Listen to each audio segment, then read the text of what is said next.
Welcome to bird media. నేను వైష్ణవి. అక్కడ gap ఇచ్చి ఇక్కడ ఫుల్ ఫోకస్ పెట్టారు. ఇది పవన్ మార్క్ స్ట్రాటజీ అంటున్నారు రాజకీయ విశ్లేషకులు. జనసేన అధినేత ఏపీ ఉప ముఖ్యమంత్రి పవన్ కళ్యాణ్ గత కొన్నేళ్లుగా తీసుకుంటున్న నిర్ణయాలు గనక చూస్తే 2019 తర్వాత ఆయన రాజకీయ అంచనాలు మారాయని స్పష్టంగా చూడొచ్చు. ఇక 2019 ఎన్నికల్లో నిలబడిన ఆయన నిరాశ ఎదురైంది.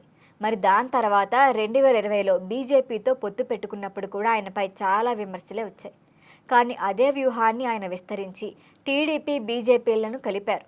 ఇక దీనివల్లే 2024లో భారీ కూటమిని రూపొందించడంలో ఆయన కీలక పాత్ర పోషించారు. ఆ ఎన్నికల్లో కూటమి అసాధారణమైన స్ట్రైక్ రేట్ నమోదు చేయగా కేంద్రంలో మూడోసారి నరేంద్ర మోదీ ప్రభుత్వం ఏర్పాటు కావడానికి కూడా ఈ సమీకరణం ఉపకరించిందనే విషయం కూడా అందరికీ తెలిసిందే. మరి ఎన్నికల తర్వాత పవన్ 2 ట్రాక్లపై ప్రయాణించారు. ఒకవైపు డిప్యూటీగా బాధ్యతలు నిర్వర్తిస్తూనే మరొకవైపు ముందే అంగీకరించిన సినిమాలను పూర్తి చేశారు. అయితే హరిహర వీరమల్లు, ఓజీ, ఉస్తాద్ భగత్ సింగ్ వంటి ప్రాజెక్టులు అదే కమిట్మెంట్లో భాగమని ఆయన వర్గాలు చెబుతున్నాయి. అయితే తాజాగా పవన్ టీం ఒక ప్రకటన ఇచ్చింది. ఏంటంటే ఆయన కొత్త సినిమాపై రకరకాల ఊహాగానాలు వచ్చాయి. వాటిపైనే ఈ టీం స్పందించడం జరిగింది. కొత్త చిత్రాలు ఒప్పుకున్నట్లు వస్తున్న వార్తల్లో నిజం లేదు. ఏదైనా ఉంటే అధికారికంగా టీం మాత్రమే ప్రకటిస్తామని కూడా స్పష్టం చేశారు. అయితే ఇది కేవలం రూమర్లకు చెక్ మాత్రమేనా, లేక రాజకీయ ఫోకస్కు సంకేతమైన చర్చ కూడా మొదలైంది.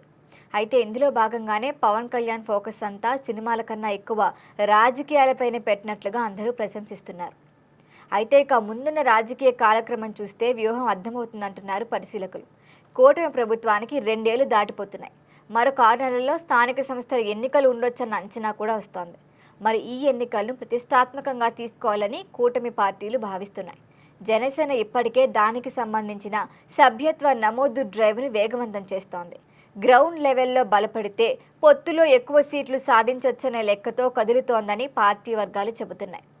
మరి ఈ దశలో పూర్తి సమయం రాజకీయాలకు కేటాయించడమే మంచిది అనే నిర్ణయమే కొత్త సినిమాలకు నో చెప్పటమన్న విశ్లేషణలు కూడా వినిపిస్తోంది. మరొకవైపు ప్రతిపక్ష నాయకుడైన వైఎస్ జగన్మోహన్ రెడ్డి వచ్చే ఏడాది నుంచి తన పాదయాత్రను స్టార్ట్ చేస్తున్నారనే వార్తలు కూడా వస్తున్నాయి. మరి అది గనక జరిగితే రాజకీయ వాతావరణం మరింత వేడెక్కే అవకాశం ఉంది. మరి ఇలాంటి సమయంలో కూటమి తరపున ప్రజల్లో ఎక్కువగా కనిపించే నాయకుడిగా పవన్ రంగంలోకి దిగాల్సి వస్తుందని అంచనా. అందుకే ముందుగానే యాక్షన్ ప్లాన్ కూడా సిద్ధం చేస్తున్నారనే చర్చ జరుగుతోంది. మొత్తంగా చూస్తే పవన్ వ్యూహం 2 దశల్లో కనిపిస్తోంది.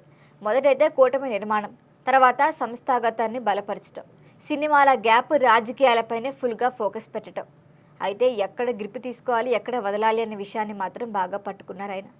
మరి ఈ సమీకరణాలే 2026-27 రాజకీయ వేడిలో ఎంతవరకు పనిచేస్తుందో చూడాలి. అయితే ఒక్క విషయం మాత్రం స్పష్టంగా చెప్పాలి. జగన్ గడప దాటేలోపు జనాల్లో తన ఉనికిని బలంగా నిలబెట్టాలనే లక్ష్యంతోనే పవన్ కదులుతున్నారని మాత్రం చెప్పొచ్చు. మరి ఇంకా పాదయాత్ర స్టార్ట్ అయితే ఏపీ రాజకీయాలు మరింత హీట్ ఎక్కే సూచనలు కనిపిస్తున్నాయి.